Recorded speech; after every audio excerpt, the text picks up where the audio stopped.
the last thing you're thinking about in the middle of 30-degree heat, 35-degree heat, but there is a push right now in Kamloops to get a refrigerated outdoor skating rink built in Kamloops. We are joined by two of the people that have helped to spearhead the move. Nancy Bethel, former city councillor, it's great to have you back on. Thanks. And James Gordon, it's great to have you back on as well. Thanks for having me. Yeah, so there's the two of you plus Steve Gainey, former Blazer, and a small group of others are sort of the driving force behind it, but the three of you really. Yeah, that's right. Tell me a little bit about why. Why is this all coming to a head, Nancy? Well, I can speak for myself, and even now in the middle of the summer, I love skating. But it's having an outdoor skating rink is a way of building community. And I've been to cities across Canada where they have outdoor rinks, and it's a place that people come together in the wintertime. Yeah. So, before we get too much further, I want to show the first three pictures that we have. And this took place back at the end of May 26th, downtown Kamloops. You guys sort of went to the public and said, what are you looking for if we were to see an outdoor refrigerated rink come in, James? What kind of things did you hear from these people?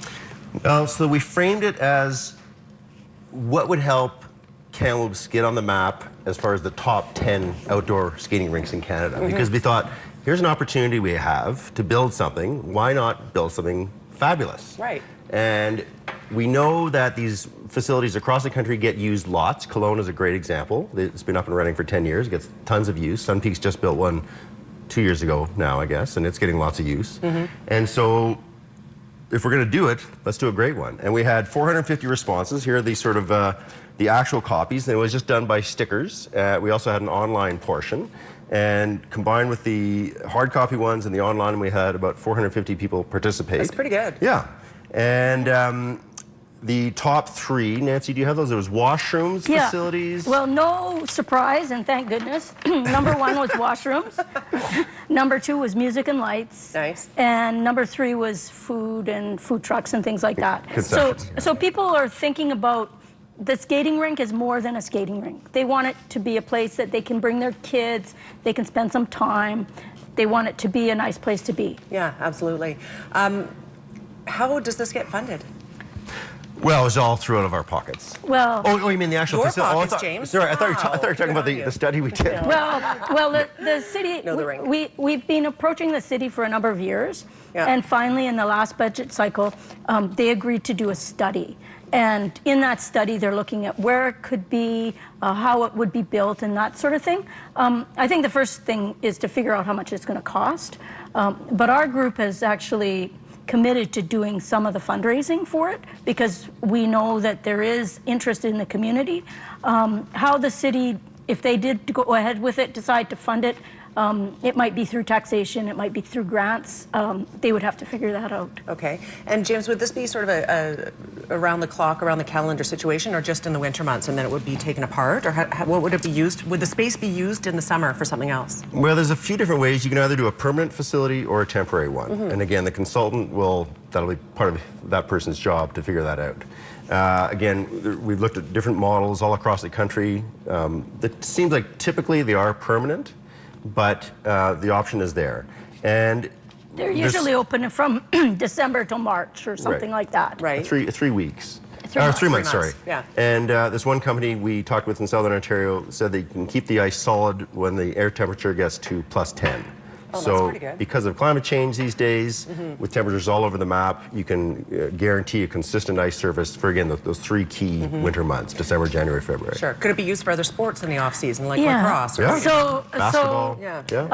In Kelowna, it's a nice open plaza, so they can have special events on it. Sure. So it could be that they decide to put it where it's taken out in the summertime, like a grass field, or they may want to have it as a plaza that they can use for other events, a market or concerts in the summer. In my head, I don't know why I'm thinking somewhere at Riverside Park, but that might not be the case. Has there been a location that's sort of been identified as the best place?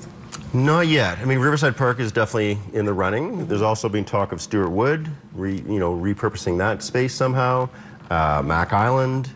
because of all the obvious sports happens there already.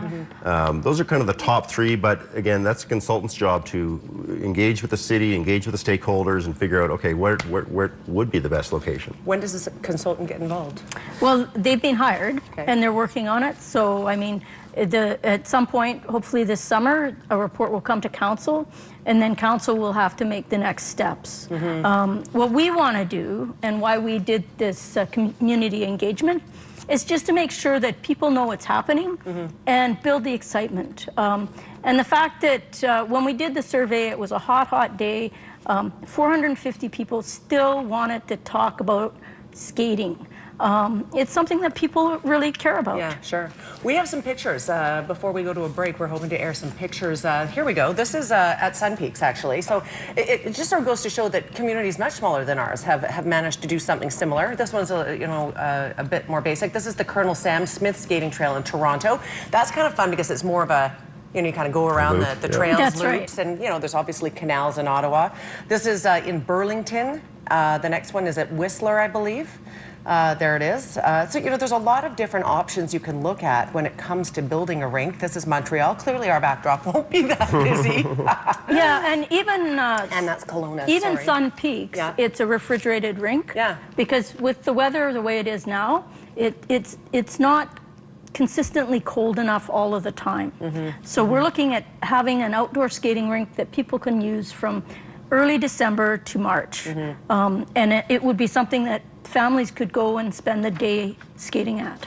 Tell me this, how can people get involved or reach out to you should they have some ideas or want to express some input or show their support?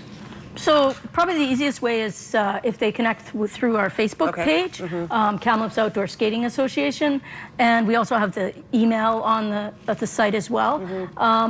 Every month or two we have some type of event to just try to raise awareness. Yes. In last fall we had ball hockey, for instance, which was a lot of fun. Tell me this, is it too early to say what kind of rough timeline you're hoping to see this happen by?